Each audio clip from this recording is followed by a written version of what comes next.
Diri kita ini secara umum komponennya 3. Jadi kita sebagai manusia itu 3 dimensi.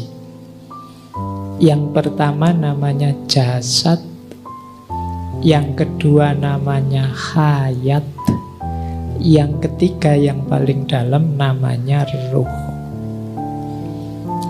Jadi kita ini lapis 3. Paling luar namanya jasad, yang di dalam namanya hayat, inti terdalam namanya ruh. Hayat ini komponennya 3. Ini nanti yang kita kendalikan. Yang pertama kolbu, yang kedua akal, yang ketiga nafas. Jadi nafsu tadi. Jadi ini pelajarannya Imam Ghazali. Yang paling luar yang jasad, insya Allah teman-teman ngerti lah, sudah tahu mengelolanya. Termasuk di antara pengelolaan jasadiyah adalah puasa. Meskipun tujuannya demi ruhaniyah, sisi hayat kita. Dan perjalanan finalnya adalah sampai pada ruh. Ruh ini yang paling dalam. Kalau bahasanya Al-Quran kan Allah itu nanti wa nafakha fihi min ruhi, meniupkan ruhnya dalam diri kita. Jadi sisi paling dalam itu unsur ruhaniyah ilahiyah. Makanya kan ada hadisnya itu, man arafa nafsahu faqad arafa rabbahu. Semakin kenal diri kita, ya kalau tambah dalam, akhirnya ketemu sisi ilahiyah, mulai mengenali unsur-unsur ketuhanan, dan itu adalah berarti mulai mengenal Tuhan. Baik, cuma ini tidak saya bahas ya. Kalau saya bahas sekarang kamu tambah puyeng. Sore-sore lapar-lapar bahas filsafat jeru-jeru, stres kamu nanti. Tidak jadi sabar puasa tadi ya. Oke, kita bahas yang tengah saja. Itu pun beberapa saja. Jadi ada akal, daya berpikir. Ada nafas. Nafas ini sebenarnya daya menggerakkan. Nafsu itu kan kenapa sih kok tidak dimatikan saja? Loh, kalau tidak ada nafsu, tidak ada daya dorong, daya gerak dalam diri kita tidak maju. Tidak ada keinginan, tidak ada cita-cita, tidak ada hasrat. Itu bagian dari nafas. Dunia ini bisa mandek. Kalau ada orang, Pak, saya tidak usah makan saja, saya tidak usah minum, saya tidak usah kawin, saya tidak usah mikir dunia, ya habis. Di situ gunanya nafas. Makanya bukan dimatikan, tapi dikendalikan. Dan yang kunci sebenarnya yang ketiga, yaitu kalbu kita. Yang ini kalau menurut Imam Ghazali sebenarnya kunci dari semuanya ada di kalbu. Kolab pakai kof ya, jangan pakai kaf. Kalau pakai kaf itu Mas Yasir itu dan kawan-kawan. Iya, gengnya Kalbun Salim itu. Kolbun ya, bukan kalbun. Kolab itu rajanya, kalau bahasanya Imam Ghazali. Kemudian nafsu, hasrat, hawa nafsu, syahwat dan lain sebagainya itu pasukannya. Sementara akal itu panglima perangnya, think tanknya. Nah, ini mekanisme dalam diri kita, 3 ini. Jadi kalbu ini rajanya. Kecenderungannya kalbu kemana, disitulah nafas bergerak, disitulah akal akan mencari jalan. Jadi dengan kecerdasannya tentu saja. Jadi kalau sampean seneng yang jahat-jahat, ya nafsumu akan terdorong ke sana, dan akal akan bekerja mencari justifikasi terhadap kejahatanmu. Kalau sampean senengnya yang baik-baik, ya nafsumu akan terkendali, tergerak ke situ, dan akal juga mendukung dalam kebaikan. Itulah mengapa kadang-kadang ada orang ini jahat sekali, tapi kalau diwawancara kok iso wae jawabnya. Pinter mengelaknya. Itu karena akal bekerja, dia panglima perang yang baik. Tergantung nanti hatinya condong kemana. Jadi sudah jelas-jelas salah, sudah jelas-jelas terbukti, itu masih pinter alasan, masih bisa mengelak. Itu kayak mahasiswa yang sudah jelas-jelas ketahuan nyontek, masih alasan ini birrul walidain, oh, Pak. Demi berbakti pada orang tua, biarlah saya hancur masuk, disiksa orang, dihina orang karena nyontek, asal orang tua bahagia. Itulah alasanmu, itu akal, pinter gitu-gitu, itu akal. Nah, jadi pertama ini ya nanti wadahnya. Kemudian situasinya. Sebelum ke situasi, unsurnya, daya gerak yang namanya nafas tadi, itu kalau kita pilah gerakannya, hayat kita itu ada 3 kalau kata Imam Ghazali. Ada gerak bahimah, ada gerak model sabuiyah, ada gerak model natikoh. Bahimah itu artinya binatang ternak, sabuiyah itu artinya binatang buas, natikoh itu artinya manusia yang cerdas, yang berpikir. Perilaku nafsu kita itu ada yang model binatang ternak, bahimah. Model binatang ternak itu nyari enaknya saja, nyari nyamannya saja. Yang di kepalanya isinya makan, minum, seks, pokoknya sejenis-jenis itu. Pikirannya ke situ-situ terus. Itu namanya orang kecenderungan nafsu, gaya gerak nafsunya gaya bahimah. Seperti binatang ternak. Binatang ternak itu kan begitu. Dia makan, minum, kawin, berketurunan, santai. Pokoknya ingin terjamin terus begitu. Jadi kalau yang hanya mikir uang, mikir harta, mikir makan, mikir aku nanti makan apa, besok anakku makan apa, dan seterusnya, ini saja. Bukan tidak boleh ya, tapi ini saja yang dipikir, yang jadi orientasi hidup. Itu namanya berarti nafsu kita, nafsu bahimah, seperti binatang ternak. Ini harus kita kendalikan. Nah, terkendalinya nafsu ini, kata Imam Ghazali, namanya iffah. Iffah itu artinya kehormatan diri. Jadi ya mudahnya begini loh, orang itu kalau tidak hanya makan, tidak hanya mikir tentang makan, tentang minum, tentang seks, ya orang ini terhormat di masyarakat. Tidak mikir uang saja, tidak mikir, orang menghargai dia. Itu namanya iffah. Tapi kalau orang yang dipikir makan saja, yang dipikir minum saja, tidak terlalu terhormat. Ayo ikut takjilan yuk, buka puasanya apa kalau di masjid sana? Kalau di masjid sini bukannya apa? Sini dipikir makan nih terus. Itu berarti nafsu bahimahnya kurang terkendali. Ya puasa sih, tapi sejak sahur sampai maghrib itu yang dipikir nanti buka apa, nanti buka apa gitu. Kamu sudah punya koleksi daftar menunya tiap masjid kelihatannya. Ya, di masjid UGM apa, di masjid Sudirman apa, di masjid Suhada apa, itu kamu milih tiap hari itu. Jadi puasamu ya hanya dapat itu nanti. Jadi, nah ini kan sebenarnya kamu tidak berani kan kalau terang-terangan bilang begitu. Kenapa kamu malu kalau orang tahu bahwa kamu pikirannya hanya bukanya saja. Ini berhubungan dengan memang kehormatan diri. Kamu kan malu sekali kalau temanmu ternyata kamu nyari buka ya, itu kan malu. Karena memang orang yang hanya mikir makan, mikir minum saja, itu kurang terhormat, kata Imam Ghazali. Kalau kita bisa mengendalikan ini, ya nanti dapat lah. Jangan khawatir, pasti dapat, disiapkan takmir. Tapi kan bukan tujuan kita. Ini kita masih terhormat. Itu yang disebut iffah. Jadi besok kalian kerja, ya kerja. Tapi orientasinya jangan duit melulu, jangan kekayaan melulu, jangan itu melulu. Posisikan itu sebagai efeknya saja, tidak sebagai tujuan utama. Kalau jadi tujuan utama, itu yang nanti disebut bahimah. Kita seperti binatang ternak. Bukan tidak boleh, tapi kita harus ngerti batasnya tadi. Yang kedua, unsur kedua yang saya sebut tadi, sabuiyah. Sabuiyah ini artinya sibak-sibak itu binatang buas. Binatang buas itu mode hidupnya adalah menang, mengalahkan, unggul. Puas kalau yang lain kalah, aku yang nomor satu. Ambisius, ini sabuiyah. Manusia itu normal, punya cita-cita, punya keinginan, tapi jangan keterlaluan.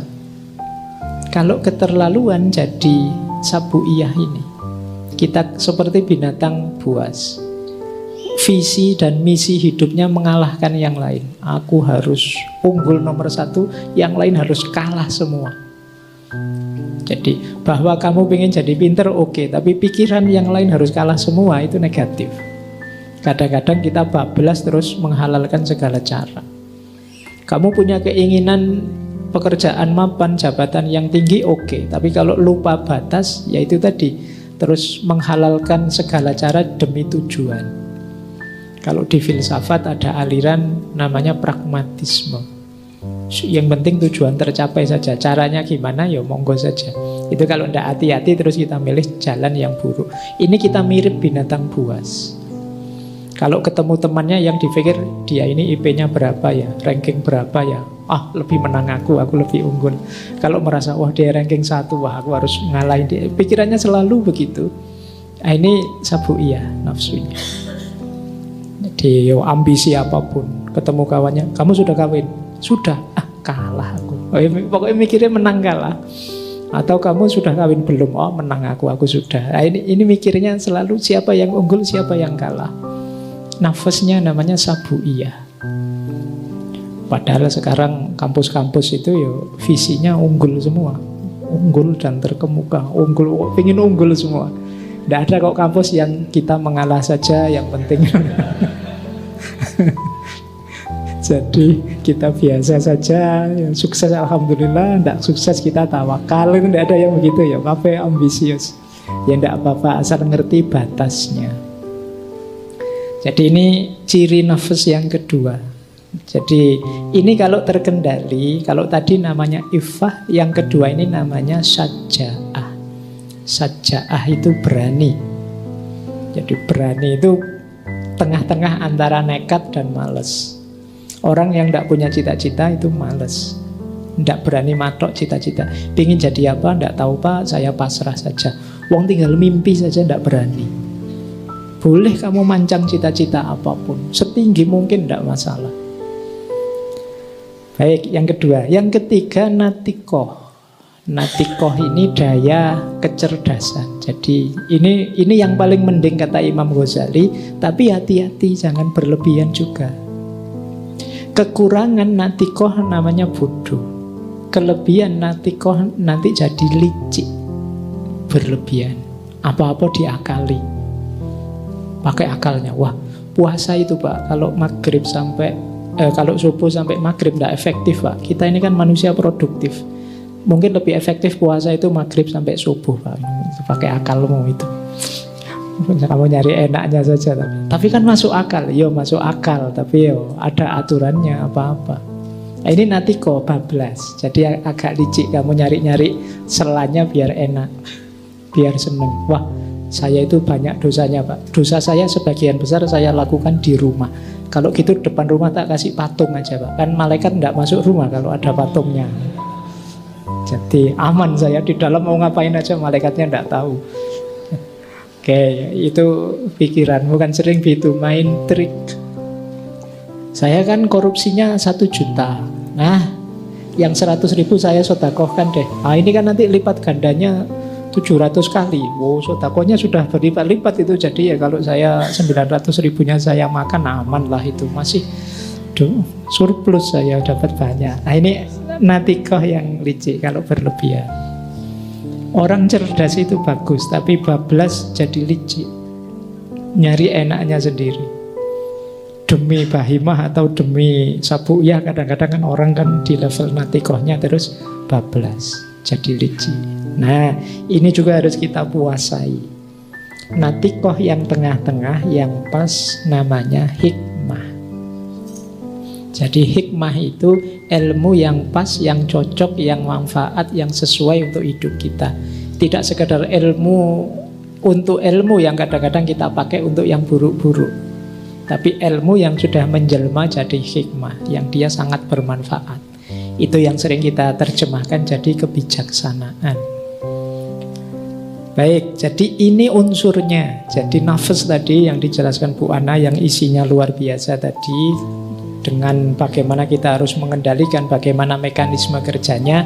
Ini kerangkanya, ini unsurnya 3 ini. Kemudian situasinya. Kalau tadi sudah aspek unsurnya, sekarang situasinya. Kondisi hayat kita, mental kita hari ini yang perlu kita latih antara lain dengan puasa, itu kata Imam Ghazali secara umum ada 4. Ini yang nomor 1 paling bawah sangat negatif, yang atasnya lumayan tapi masih negatif, yang nomor 3 ini sudah positif tapi masih belum puncak, yang paling tinggi yang nomor 4. Yang paling rendah namanya amarah, di atas itu 1 level namanya lawamah, di atas itu 1 level namanya mulhamah, yang paling tinggi, yang paling positif namanya mutmainnah. Nah, yang tadi sudah disinggung. Jadi yang paling rendah kondisi jiwa itu amarah. Kondisi amarah itu kondisi jiwa yang nyaman dalam keburukan. Jadi kalau tadi kalian ya bahimah, ya sabuiyah, yang berlebihan, yang negatif, tapi kamu kok seneng, kok bangga, ini kemungkinan jiwamu amarah. Nggak puasa sih, saya loh Pak, berani saya nggak puasa Pak, yang lain nggak berani, saya berani Pak. Ini namanya nyaman dalam keburukan. Kondisi jiwamu level paling rendah, amarah. Bohong tapi bangga, bohong sukses tapi bangga. Sukses aku ngeprank dia. Sekarang kan bahasa lainnya bohong kan prank. Jadi jebak temennya, ngeprank temennya dan sukses itu senengnya luar biasa. Hari ini banyak yang bikin hoax dan ampuh hoaxnya. Banyak orang percaya, alhamdulillah sukses hoaxku. Kalau kondisi jiwa kita di level ini, kita berarti ada di kondisi paling bawah namanya amarah. Semoga tidak. Kalau teman-teman merasa ada di sini, cepat-cepat tobat. Dosa tapi senang, tapi nyaman, enak ya Pak. Ya wis, alamat itu sudah jiwamu amarah. Ya manusia itu alami saja, wajar saja, kadang-kadang khilaf, kadang-kadang alpa, berdosa. Tapi semoga masih hidup rasa sense of guilty-nya, rasa bersalahnya. Kalau itu melakukan kesalahan, tidak justru bangga. Maki-maki orang, orangnya tersinggung beneran, marah beneran, ngamuk beneran, kamu bangga. Oh, aku pinter tau, bisa mancing kemarahannya. Itu jelek tapi bangga. Itu namanya amarah. Di atas amarah sedikit lawamah. Kalau lawamah ini ada pertarungan-pertarungan. Saya bohong apa jujur ya? Nanti kalau saya jujur, saya tidak dapat apa-apa. Tapi kalau bohong kok rasanya dosa ya? Ini pertarungan dalam dirimu. Di lawamah bertarung jiwamu, tapi yang menang adalah yang buruk. Sudahlah, bohong sajalah, nanti tobat, tidak apa-apa. Nah, ini berarti kamu mending ada pertarungan tapi kalah. Dibandingkan amarah tadi, lawamah lebih bagus. Tapi ya masih kurang bagus, wong kalah, kamu milih yang buruk. Saya curang enggak ya? Kalau enggak curang enggak menang, tapi kalau curang kok ya rasanya dosa. Sudahlah, curang sajalah, nanti gampang diatur belakangan. Saya nyogok ndak ya enaknya ya? Yang lain podo nyogok kabeh. Nanti kalau saya ndak nyogok nanti kalah saya. Nyogok aja lah, ndak apa-apa, nanti gampang lah, urusan sama Allah, tinggal tobat aja kok. Anak pikiranmu gitu. Kamu mending sih daripada amarah, tapi masih buruk, masih negatif. Kamu masih lawamah. Kondisi yang kedua. Puasa ndak ya, puasa ndak ya? Ndak usahlah puasa, nanti gampang lah. Kan puasa bisa dibayar, ndak harus Ramadan kan, luar Ramadan bisa dibayar. Nekat sajalah, ndak apa. Ini lawamah. Cirinya orang lawamah, kata Imam Ghazali, biasanya di belakang dia menyesal. Ngapain ya kok tadi aku? Nah ini lawamah. Karena kalau amarah tadi setelah dosa bangga, setelah salah bangga. Yang ketiga, kebalikannya lawamah, namanya mulhamah. Terjadi pertarungan-pertarungan tapi terus menang kita. Yang dipilih yang baik, yang positif. Alhamdulillah. Curang ndak ya, curang ndak ya, ndak usah wis, ndak apa-apa. Kalah juga nasib sajalah. Nah ini kamu menang, mulhamah. Istilahnya mulhamah karena dari akar kata alhama yulhimu ilhaman. Orang yang pilihannya pas, cocok pada kebenaran, itu dibahasakan orang yang dapat ilham, dapat cahaya dari Allah. Kalian harus bersyukur. Saya kemarin hampir saja curang Pak, alhamdulillah tidak jadi curang, bersyukurlah. Nah ini kondisi jiwa ketiga. Saya puasa tadi Pak, hampir saja batal. Dikirimi temen link itu Pak, saya tahu itu link gitu-gitu mesti. Hampir tak buka, tapi tidak jadilah. Kalau lawah mah, sudah tak buka Pak, bener Pak isinya begitu, nyesel saya Pak. Nah itu kamu mulhamah. Kalau amarah tadi, tak buka Pak, asik Pak, memang bagus isinya. Kamu amarah itu berarti. Jadi itu bedanya 3 nafas tadi ya. Nah kalau yang paling puncak, yang paling tenang itu mutmainnah. Kalau mutmainnah ini sudah tidak tergoyang. Ada godaan apapun tetap milih yang baik. Karena nyamannya dia, bahagianya dia kalau melakukan kebaikan. Jadi orang di level nafas yang paling puncak ini, orangnya biasanya tenang, tidak mudah tergoda, mantep. Seberat apapun godaan, semenarik apapun tawaran, dia tetap yang dipilih yang baik. Ya alhamdulillah kalau yang baik itu pas, yang cocok, yang menyenangkan. Tapi kalau tidak pun dia tidak akan tergoncang. Ini namanya mutmainnah, dan semoga teman-teman bisa mencapai ini. Karena rute mutmainnah inilah nanti yang segera kita sampai pada Allah. Ya ayyatuhan nafsul mutmainnah irji'i ila rabbiki radiyatan mardiyah. Baik, saya tambahi satu lagi, rutenya nafsu. Ini masih dari kitab Ihya.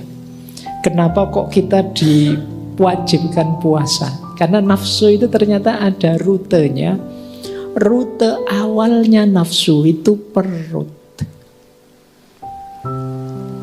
Jadi lapar dan tidak lapar ini menentukan hidupnya nafsu. Kenapa kita disuruh lapar? Ketika kita lapar, kita tidak akan mikir apapun yang lain. Yang kita pikir, gimana caranya saya bisa kenyang nanti. Makanya Nabi itu kalau ada anak muda sudah pingin nikah kok ya tidak mampu, sarannya kan apa? Puasa. Karena kalau sudah puasa itu tidak mikir aneh-aneh wis. Kalau jam-jam segini tuh kan kamu ditawari, ada video bagus, alah tidak usah, nanti aja. Lemes pokoknya nunggu. Kamu tidak mikir. Kalau sudah lapar itu pikiran tidak aneh-aneh sudah. Pikirannya hanya perut. Jadi kata Imam Ghazali, rute pertama nafsu itu perut. Rute selanjutnya kata Imam Ghazali bawah perut. Kenapa disebut rute selanjutnya? Kalau perut sudah kenyang, bawah perut mulai hidup. Mulai mikir ke situ-situ sudah. Pikirannya ngeresnya mulai hidup lagi. Nanti habis maghrib aneh-anehnya muncul lagi sudah. Perutnya kenyang. Kata Imam Ghazali, rute kedua itu bawah perut. Maka orang itu biasanya pingin kaya dulu, istri cantik kemudian. Karena memang rutenya perut dan bawah perut. Jadi maka ya itu tadi sebenarnya nanti teori ini bisa dipakai untuk kesejahteraan. Jadi kesejahteraan level paling dasar itu ya perut. Kalau orang perutnya tidak terjamin mesti ngamuan. Karena kebetulan paling awal itu. Nah baru level kedua yang bawah perut. Nafas-nafas yang berhubungan dengan birahi. Kalau ini sudah terkendali, sudah aman, nyaman, terpenuhi kebutuhannya, naik yang agak tinggi itu qalb hati. Keakuan mulai hidup. Jadi kebutuhan perut terpenuhi berarti mungkin mampu, kaya. Kebutuhan bawah perut terpenuhi, keluarganya bahagia, sejahtera. Terus nafas yang ketiga hidup biasanya hati. Hati itu nafas yang berhubungan dengan aku. Kesombongan, merasa besar, merasa pinter, merasa hebat, merasa unggul. Ini yang berhubungan dengan sabuiyah tadi. Jadi hatinya mulai menyala, mulai dorongan ke arah yang negatif. Jadi nafsu level 3 itu berhubungan dengan hati, kesombongan, merasa hebat. Nah, kalau ini juga sudah terpenuhi bahwa kebutuhan untuk eksis sebagai dirimu itu kan nafsu berhubungan dengan hati, biasanya naik lagi satu level yang atas. Ini hubungannya dengan kepala, hubungannya dengan licik tadi. Apa? Dengki, iri, hasut pada yang lain yang punya kenikmatan serupa atau yang kamu inginkan nyampe situ tapi kamu nggak nyampe ke sana. Itu adanya di kepala, kata Imam Ghazali. Jadi ini isinya iri, dengki, hasut, pokoknya yang sifatnya menyerang yang lain. Nah, jadi ini rutenya nafsu, kata Imam Ghazali. Dari perut ke bawah perut, naik ke hati, kalau sudah hati naik ke kepala. Otak kita yang terakhir bagian licik-licikan, menang atas orang lain, mencari celah bagaimana orang lain bisa hancur, bisa rusak, agar aku tetap bisa menang egoku. Nah, ini nafas yang ada hubungannya dengan pikiran. Jadi ini rumus puasa ini menarik. Nanti di situ Imam Ghazali memberi tips, ayo puasa paling tidak level awam, naik satu level khawas, naik satu level khawasul khawas. Puasanya awam itu berhubungan dengan perut dan bawah perut. Puasanya khawas itu berhubungan dengan hati yang bersih, yang jernih, yang tidak lagi sombong, tidak lagi riak dan lain sebagainya. Puasanya khawasul khawas itu yang pikiran isinya hanya Allah saja. Lupa Allah sebentar dianggap maksiat. Orang khawasul khawas itu.